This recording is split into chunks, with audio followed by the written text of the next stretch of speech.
مجھے یقین ہے آپ سوچ رہے ہوں گے کہ آخر یہ کون سی قیامت صغریٰ تھی جس نے لمحوں میں اتنے بڑے شہروں کو الٹا پلٹا کر رکھ دیا۔ پہلے ایک گرج، پھر ایک تیز آواز، پھر شدید ہوا،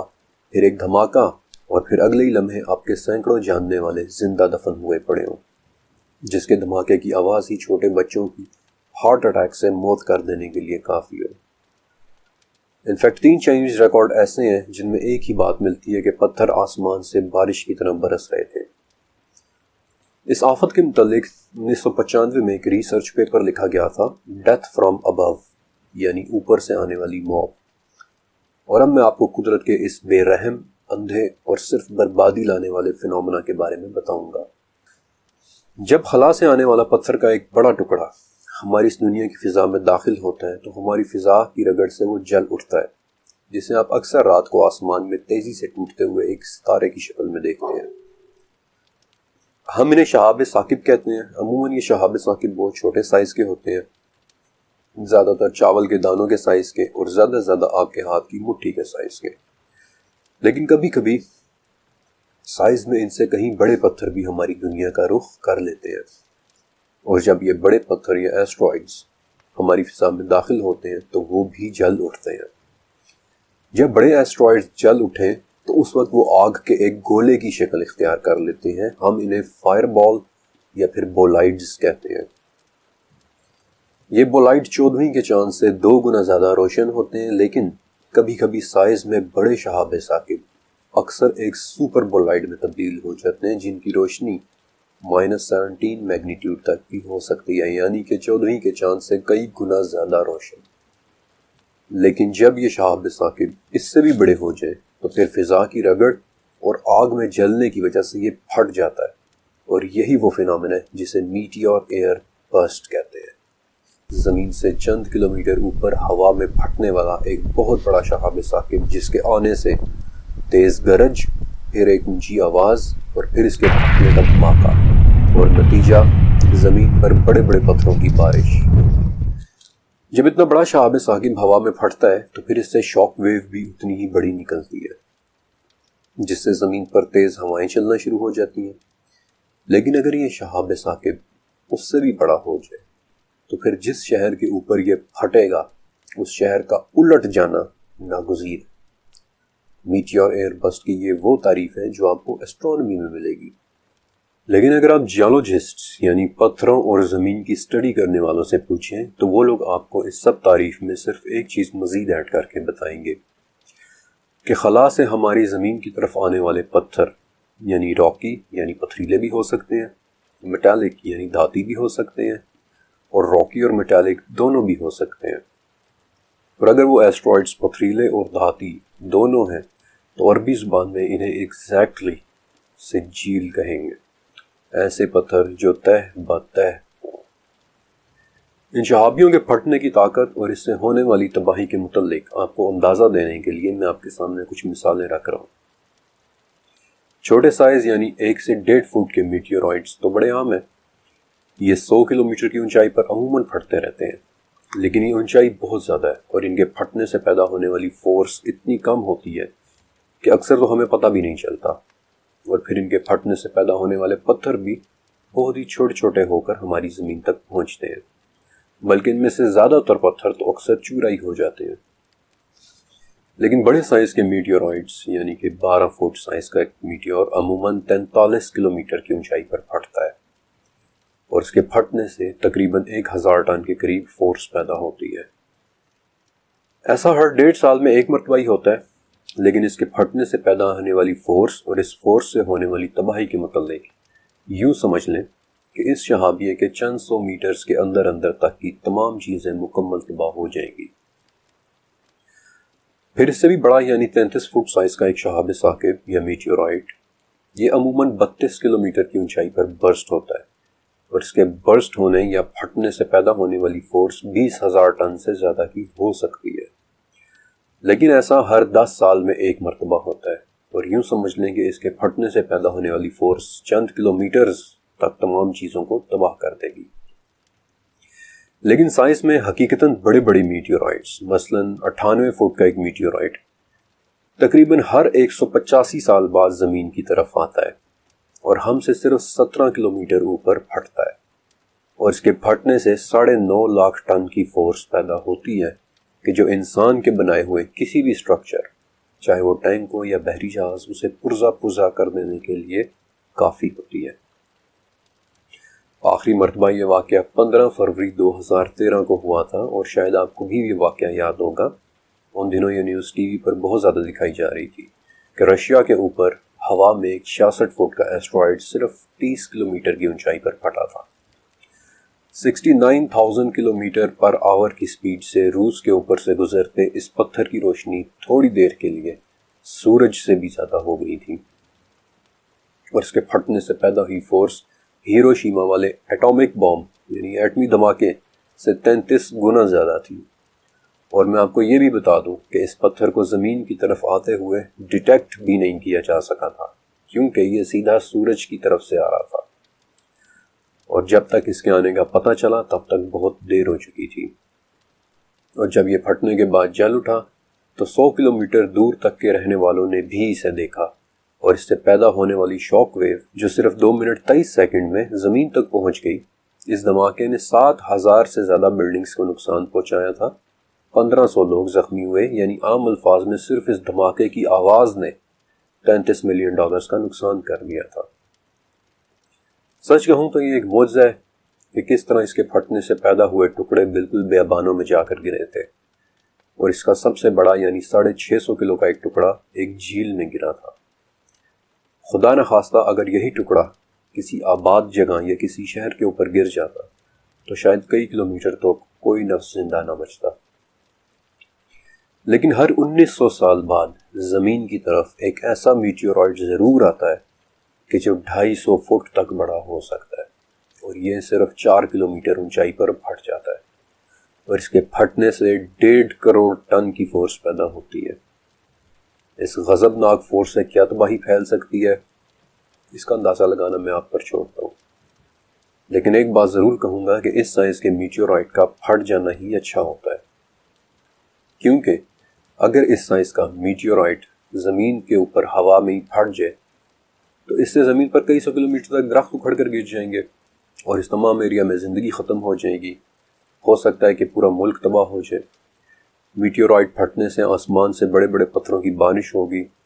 پھٹنے کی ٹھیک جگہ یعنی برسٹ ایونٹ کے ٹھیک نیچے زمین میں ایک بہت بڑا گڑھا پڑ جائے گا، اور یہ بھی ہو سکتا ہے کہ اس گڑھے سے پانی ابل ابل کر نکلنا شروع ہو جائے۔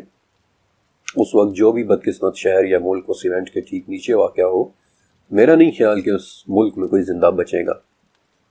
اور شاید اس شہر کے رہنے والوں کے ساتھ وہی ہو کہ جو 1626 میں چائنا کے چھوٹے سے شہزادہ یو کے ساتھ ہوا تھا۔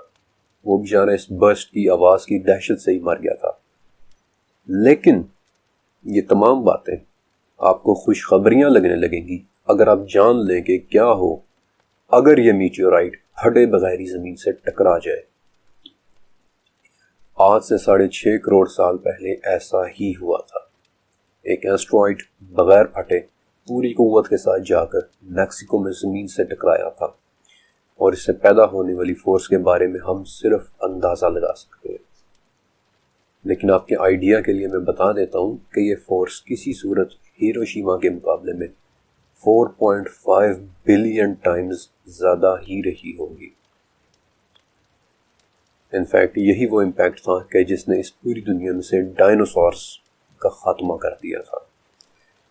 اور امپیکٹ کی اس جگہ پر گڑھا کیا پڑنا تھا، پورے کا پورا ایک کریٹر ہی بن گیا کہ جو آج بھی موجود ہے، میکسیکو کا چیخلوک کریٹر۔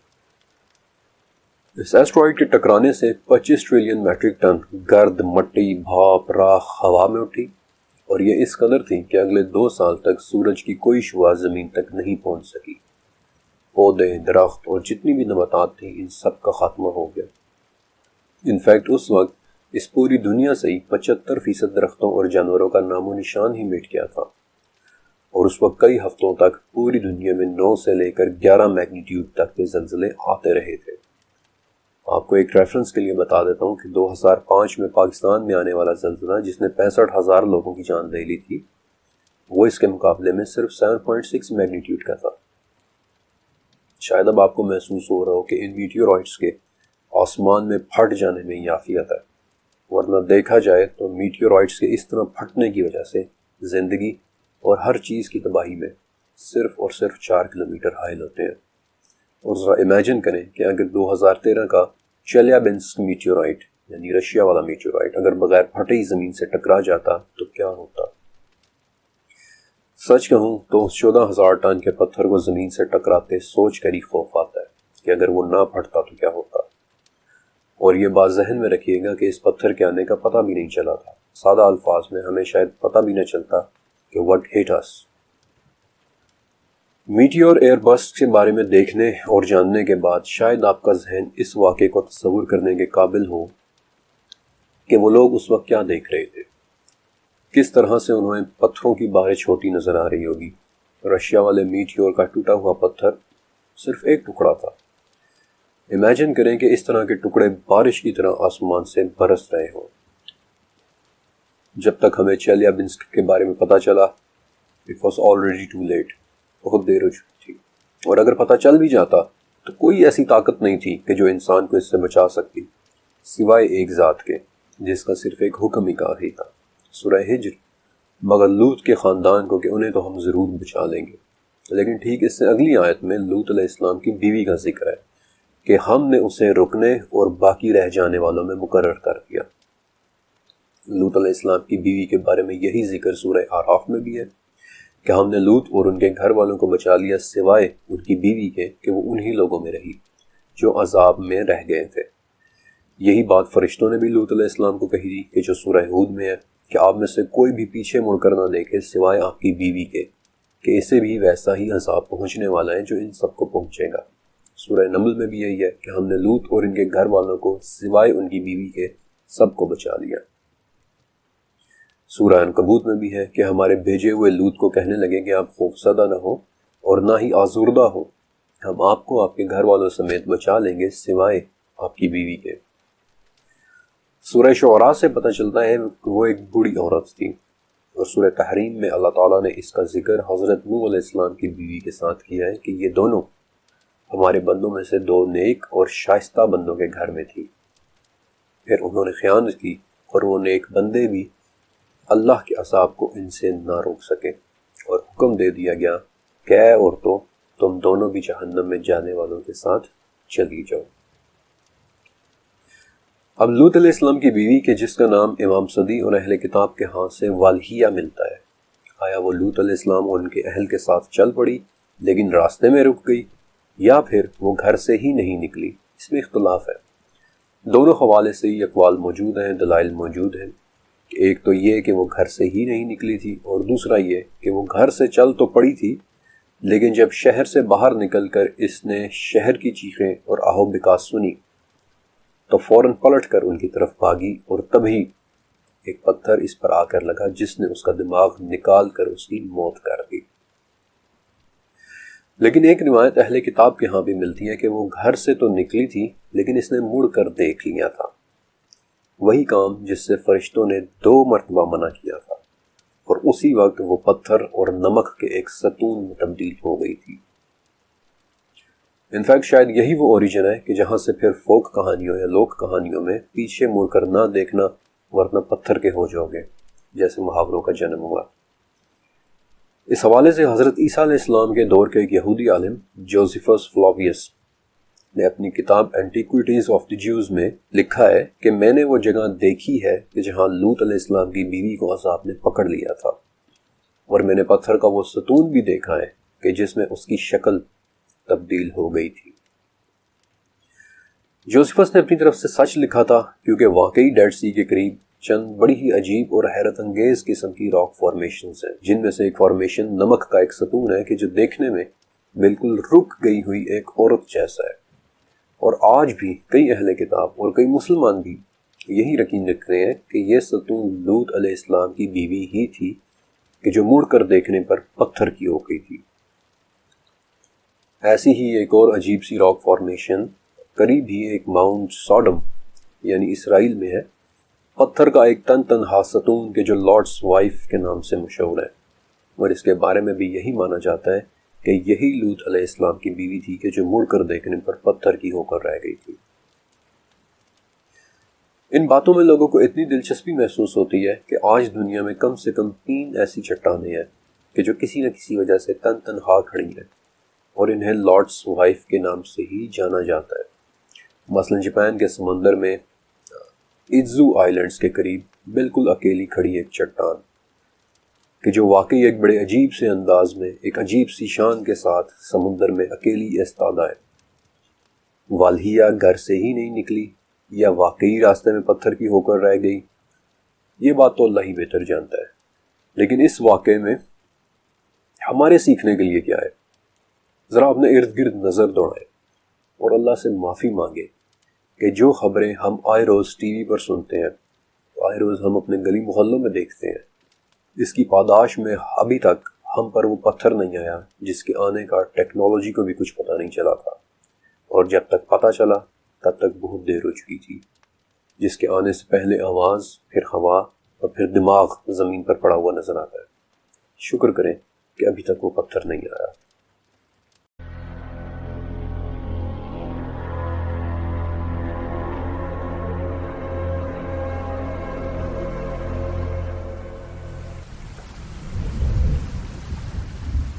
اس چیپٹر کے پہلے حصے کے اندر میں نے آپ کو لوط علیہ السلام اور قوم لوط کا واقعہ سنایا تھا،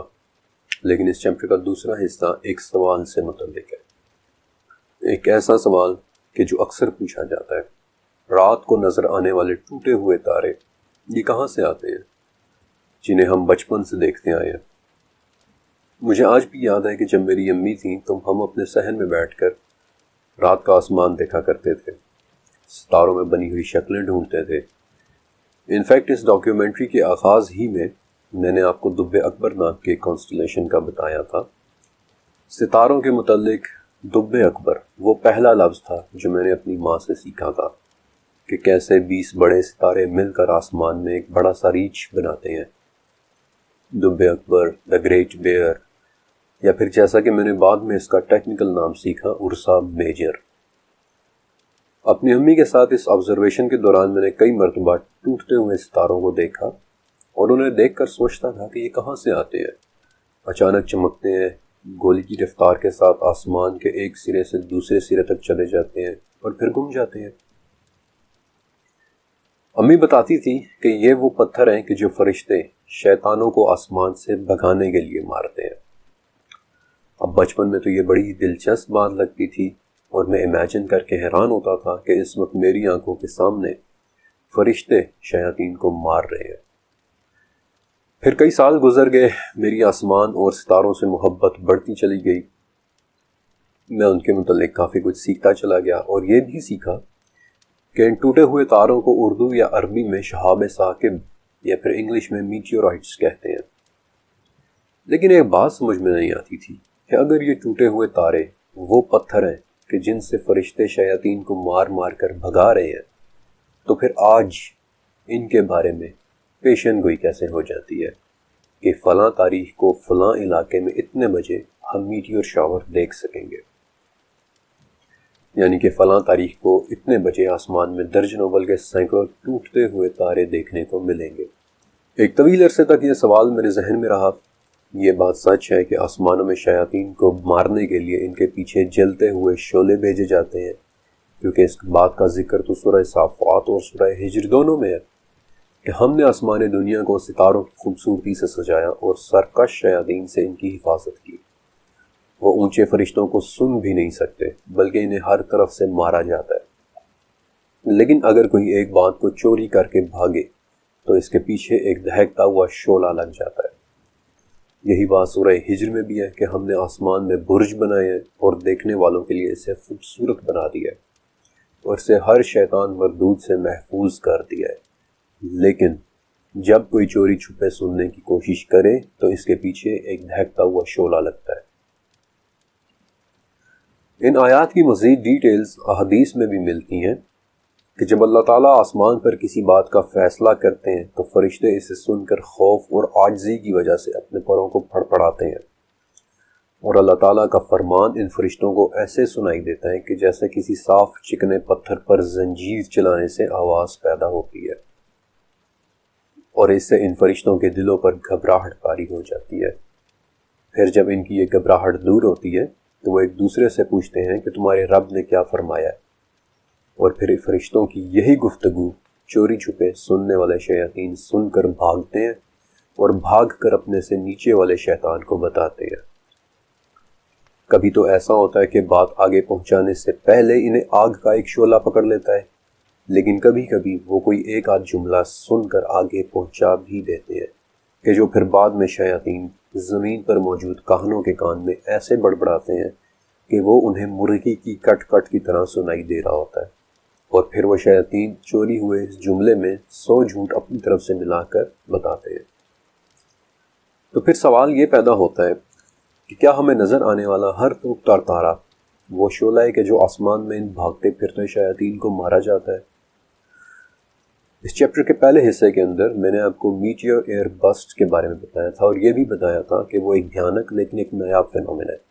جو کئی سالوں، کئی دہائیوں، کئی صدیوں اور بعض اوقات ہزاروں سالوں میں ایک یا دو مرتبہ ہی ہوتا ہے کہ ایک بڑا ایسٹرائڈ زمین کے اوپر ہوا میں پھٹ جائے اور اس کے پھٹنے کی وجہ سے زمین پر پتھروں کی غضبناک بارش شروع ہو جائے۔ لیکن ہمیں رات کو نظر آنے والے یہ ٹوٹتے تارے بہت کامن فینومین ہے۔ انفیکٹ ہماری زمین اتنی زیادہ تعداد میں ان شہابیوں کو کھینچتی ہے کہ اگر آپ ایک سال میں زمین پر گرنے والے شہابیوں کا وزن کریں تو وہ 36,000 ٹن تک بن جاتا ہے۔ ہوتا ایسے ہے کہ خلا میں سفر کرتے پتھر جب کبھی ہماری زمین کے قریب سے گزرتے ہیں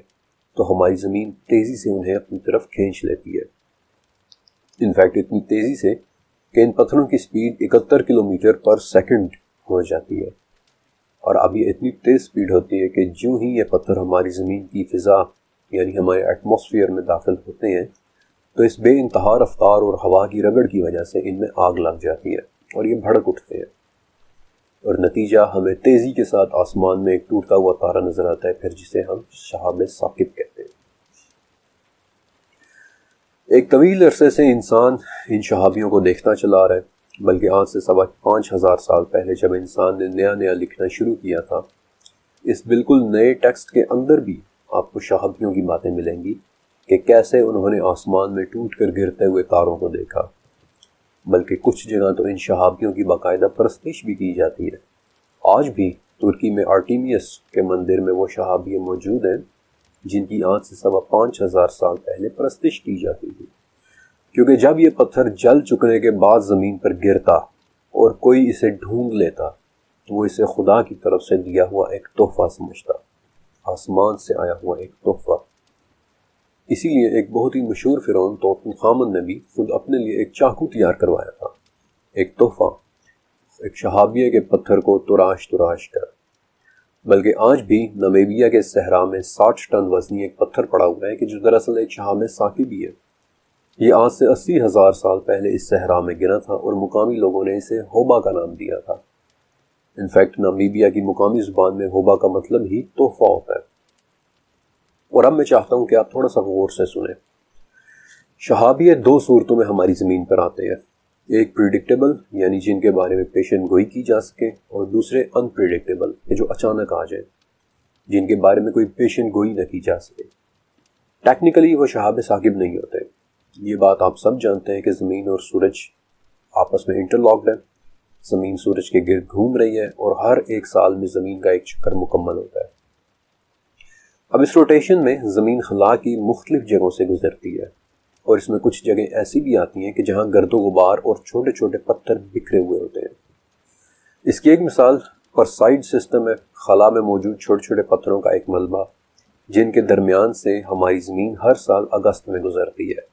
اور اس طرح یہ چھوٹے چھوٹے پتھر ہماری فضا میں آ کر بھڑک اٹھتے ہیں، اور ہم اس منظر کو میٹیور شاور کے نام سے جانتے ہیں۔ ہر سال دنیا بھر کے مختلف ملکوں میں ہزاروں لوگ اپنی اپنی چھتوں پر کھڑے ہو کر اس خوبصورت منظر کو دیکھتے ہیں۔ اسی طرح کا ایک اور سسٹم لیونڈ سسٹم ہے کہ جس میں میٹیور شاور کے دوران اتنے ٹوٹتے تارے گرتے ہوئے دکھائی دیتے ہیں کہ یوں محسوس ہونے لگتا ہے کہ ہر گھنٹے میں ہزاروں تارے ٹوٹ کر زمین پر گر رہے ہیں۔ لیکن اس سسٹم کی پیک کے درمیان سے ہماری زمین ہر سال نہیں بلکہ ہر 33 سال کے بعد گزرتی ہے۔ لیکن انپریڈکٹیبل شہابیہ، ان کی ایکچولی 3 اقسام ہیں، اور ان کی تیسری قسم میں ہمارے سوال کا جواب موجود ہے۔ پہلی 2 اقسام بہت عام ہیں۔ پہلی قسم پتھر سے بنے ہوئے شہابیے، وہی پتھر جن سے زمین بنی ہے، چاند بنا ہے، مریخ یا جوپیٹر بنا ہے۔ بیسالٹ کے چھوٹے چھوٹے ٹکڑے جو ہمارے سولر سسٹم کے درمیانی خلا میں بھٹک رہے ہیں، جنہیں ہماری زمین اپنی طرف کھینچ لیتی ہے، لیکن یہ ہماری فضا میں داخل ہوتے ہی بہت جلدی ٹوٹ کر بکھر جاتے ہیں۔ دوسری قسم سٹونی آئرن میٹیورائٹس، یعنی کہ ہوتے تو وہ پتھر ہی سے بنے ہیں، لیکن ان کے اندر آئرن نام کی ایک دھات بھی موجود ہوتی ہے۔ یہ ہوا میں بکھرتے نہیں کیونکہ ان کے اندر آئرن ہوتا ہے، اس لیے یہ انٹیکٹ رہتے ہیں۔ یہ عموماً ثابت زمین پر گرتے ہیں اور دیکھنے میں سب سے زیادہ خوبصورت ہوتے ہیں۔ انفیکٹ ایسا ہی ایک شہابیہ تھا جس کے پتھر سے فرعون توت عنخ آمن نے اپنے لیے مشہور چاقو بنوایا تھا۔ لیکن تیسری قسم ہوتی ہے آئرن میٹیورائٹس، سب سے نایاب شہاب ثاقب، جو نظر آنے والے تمام شہابیوں کا صرف 5.7% ہوتے ہیں، اور یہ ٹھوس لوہے کے بنے ہوئے ہوتے ہیں۔ یہ ہمارے سولر سسٹم سے باہر کے شہابی ہیں، دور دراز کی خلا یعنی ڈیپ سپیس سے آنے والے شہابی ہیں۔ یہ کب آ جائیں کوئی نہیں جانتا، یہ کہاں سے آتے ہیں کوئی نہیں جانتا۔ ان شہابیوں میں پایا جانے والا لوہا اس کائنات کا سب سے پرانا لوہا ہوتا ہے کہ جو 1538 ڈگری سینٹی گریڈ پر پگھل جاتا ہے۔ لیکن جب لوہے کا یہ ٹکڑا زمین کی طرف آتے ہوئے جل اٹھے تو اس آگ کا ٹمپریچر 1648 ڈگری یعنی اس لوہے کے میلٹنگ پوائنٹ سے بھی زیادہ ہو جاتا ہے، اور اس وقت یہ لوہا مکمل پگھل جاتا ہے۔ ٹھیک اس وقت چند لمحات کے لیے یہ شہابیہ صرف شہابیہ نہیں رہتا بلکہ شہاب ثاقب، یعنی کہ صرف اور صرف دہکتا، ابلتا، لپکتا ہوا انگارہ یا شعلہ بن جاتا ہے۔ ایک لیکوڈ آگ، ایک انگارہ، ایک شعلہ، ابلتی ہوئی ایک آگ، شہاب ثاقب۔ خدا جانے ہم تک پہنچنے سے پہلے یہ لپکتا ہوا انگارہ اس کائنات کے دور دراز کونوں میں کس مخلوق کو مار کر آیا ہو۔ ہماری زمین اور پھر ہم تک پہنچتے پہنچتے، ہمارے ہاتھوں تک پہنچتے پہنچتے تو یہ بالکل ٹھنڈا ہو چکا ہوتا ہے۔ پگھلنے اور پھر دوبارہ ٹھوس بننے کی وجہ سے اس کی ساخت ہی بدل جاتی ہے کہ جیسے ٹھنڈا ہو چکا ایک لاوا۔ اللہ بہتر جانتا ہے کہ یہ پراسرار شہابیہ کائنات کے کن کونوں سے نکل کر کس کس مخلوق کی طرف جاتے ہیں، لیکن میرا دل سے ماننا ہے کہ ہم تک پہنچتے تیسری قسم کے یہ شہابیہ اپنے پیچھے اربوں سال کی ایک خاموش داستان لیے ہوتے ہیں۔ یہ کن کن کو مار کر آئے ہوئے ہوتے ہیں کوئی نہیں جانتا، کسی کو نہیں علم۔ اور میرے ذہن میں اس چیپٹر کو ختم کرتے وقت سورہ طارق کی وہ آیات آ رہی ہے کہ قسم ہے آسمان کی اور رات کو آنے والے کی، اور تجھے کیا علم کہ وہ رات کو آنے والا کیا ہے، تیزی سے پیوست ہو جانے والی ایک آسمانی چمک۔